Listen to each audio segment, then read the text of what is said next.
Welcome back to the channel. So we are down in our in-house dyno, and you might have realized we've got an R8 V10 on the dyno behind us. So in today's video, what we're going to be doing is going to do one of our really popular sort of service routines on this car that can also increase or restore the power and torque that's been lost over the years. So we're going to be doing a carbon clean, and we're going to be taking you through the whole entire process from start to finish, and we're only doing a carbon clean on this car. So what you're going to see is how we're going to benchmark the car now on the dyno to see how much power it has right now.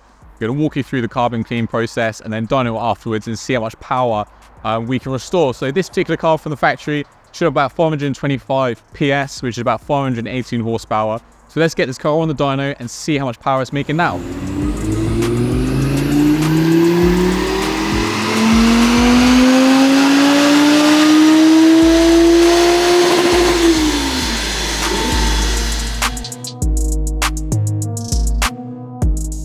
So we finished off dynoing the Audi R8, we've got the results behind us, and it has actually lost some power from the factory. So it's gone down from 518 horsepower to 508 horsepower. So now what we're going to do, we're going to take the car off the dyno, we're going to head inside the workshop, going to start doing the carbon clean process.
So we finished off the carbon clean on the R8. It's time to hit the dyno and see if we gained any power or not.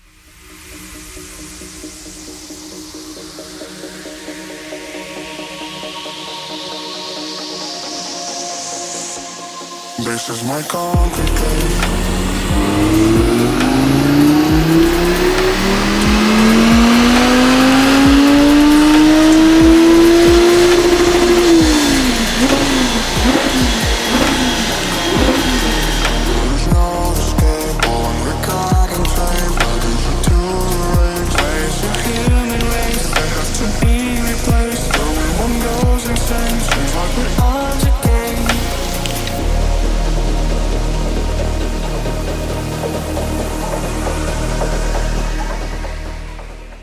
Okay, so we finished off doing the carbon clean and then dynoing the car afterwards. So the red lines on the graphs behind me as the car arrived, and the blue lines as the car is leaving, with this lower line being the torque, the higher line being the horsepower. So these cars from the factory should make around 525 PS, which is around about 518 horsepower. This particular car benchmarked at 508 horsepower, so it's about 10 horsepower down. And then after the Decoke carbon cleaning, we've gone all the way up to 525 horsepower. It's not only producing slightly more power than it should do from the factory, but it's actually making an improvement of about 17 horsepower versus when it first arrived with us. So it's obviously going to make a huge difference to how the car drives. The carbon cleaning applies to any of the Audi R8, so that's the V8 versions, the V10 versions, before the Mark II, so only in the Mark I. And you can see performance gains over the years as much as sort of like 50 horsepower on the V10s, as much as 200 horsepower on the V8s as well. So it's an essential thing to do if you've just picked up an R8 and you haven't got any history of this doing. So if you want to have this done to your car, then you can find our contact information in the comments, and we look forward to hearing from you. Thank you for watching this video. If you haven't done already, then give us a thumbs up. If you want to watch some of our other videos that YouTube thinks you'll like, then click up here. If you want to watch some other videos in the same playlist, then click here. And if you haven't done already, then hit the subscribe button right here.